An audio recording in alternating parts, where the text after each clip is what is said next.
स्वयं सहायता समूह में CLF MIS सहायक की परीक्षा में कौन कौन से प्रश्न पूछे जाते हैं, इस बारे में इस वीडियो में बात करेंगे। सबसे पहले बता दें CLF है क्या।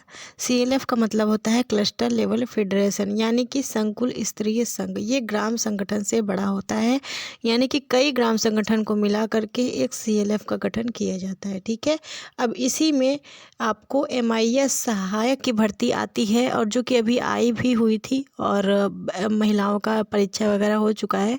बहुत सारी बहनों ने कमेंट किया था कि हमें इसमें प्रश्न क्या क्या पूछे जाते हैं परीक्षा में, उसके बारे में बता दीजिए।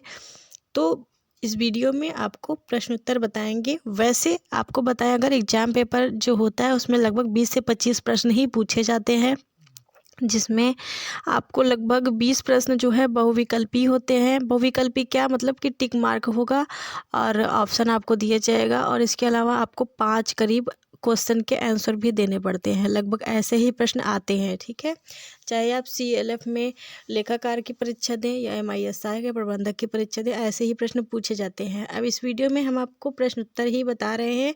आपको अगर टिक मार्क आता है तो उसमें वही टिक करिएगा जो यहाँ पर उत्तर आपको बताएंगे। तो चलिए देख लेते हैं। सबसे पहले पूछा जाता है NRLM का पूरा नाम, और ये 100% आता ही आता है ये सवाल। ठीक है, नेशनल NRLM का पूरा नाम क्या है? नेशनल रूरल लाइवलीहुड मिशन, यानी कि राष्ट्रीय ग्रामीण आजीविका मिशन। इसके अलावा दूसरा सवाल है, स्वयं सहायता समूह में सामान्यतः कितने सदस्य होते हैं? तो समूह में लगभग कम से कम 10 सदस्य और 20 सदस्य हो सकते हैं। CLF का पूरा नाम क्या है? Cluster level federation. हिंदी में भी नाम पूछा जा सकता है कि CLF को हिंदी में क्या कहते हैं? संकुल स्तरीय संघ कहते हैं। ठीक है, और SHG का मुख्य उद्देश्य क्या है? महिलाओं को आर्थिक रूप से मजबूत बनाना और बचत व ऋण सुविधा देना। ग्राम संगठन क्या है? कई स्वयं सहायता समूह को मिलाकर ग्राम संगठन बनाते हैं। इसके अलावा कंप्यूटर से प्रश्न आपको पूछे जाएंगे 100%, ये याद रखिएगा, क्योंकि MIS सहायक यानी कि डाटा एंट्री का काम आपको करना है, इसलिए कंप्यूटर संबंधित सवाल ज़्यादा पूछे जाएंगे। जैसे कि MS वर्ड किस काम के लिए उपयोग होता है? पत्र, आवेदन और दस्तावेज टाइप करने के लिए किसका उपयोग होता है? MS वर्ड का। इसके अलावा MS एक्सेल किस काम आता है? डाटा एंट्री और गणना के लिए MS एक्सेल का काम आता है। सम फार्मूला क्या करता है? संख्याओं का जोड़ करता है। ठीक है, Ctrl+C का उपयोग क्या है? कॉपी करने के लिए। Ctrl+V का उपयोग क्या है? पेस्ट करने के लिए। ईमेल क्या है? इंटरनेट के माध्यम से संदेश भेजने की सुविधा। PDF का पूरा नाम पोर्टेबल डॉक्यूमेंट फॉर्मेट। ठीक है, तो ये आपसे प्रश्न भी पूछे जा सकते हैं, यानी कि प्रश्न उत्तर भी लिखने को आ सकता है, ये जो सवाल में हम आपको बता रहे हैं। और आपको इसमें टिक मार्क भी आ सकता है। ठीक है, ऑप्शन आपको दिए जाएंगे 4, उसमें से कौन सा सही है उसी पर टिक करना होगा, कुछ ऐसे करना है। ठीक है, इसके अलावा गणित के कुछ बेसिक सवाल पूछे जाएंगे, जैसे 500 का 10% कितना होता है? 50। 2000 रुपये पर 10% वार्षिक साधारण ब्याज कितना होगा? 200 रुपये 1 वर्ष के लिए। ठीक है, 45 गुणे 4 बराबर कितना होगा? 100।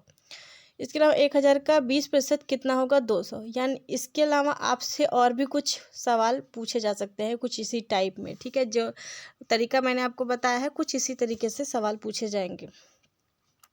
GK से कुछ सवाल पूछे जा सकते हैं, जो कि 1 2 4 ही आ सकते हैं, ज़्यादा नहीं आएंगे। ज़्यादातर कंप्यूटर से संबंधित ही आएंगे MIS सहायक के लिए।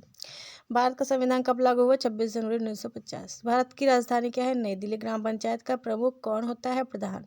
महिलाओं के लिए एक सरकारी योजना का नाम बताइए।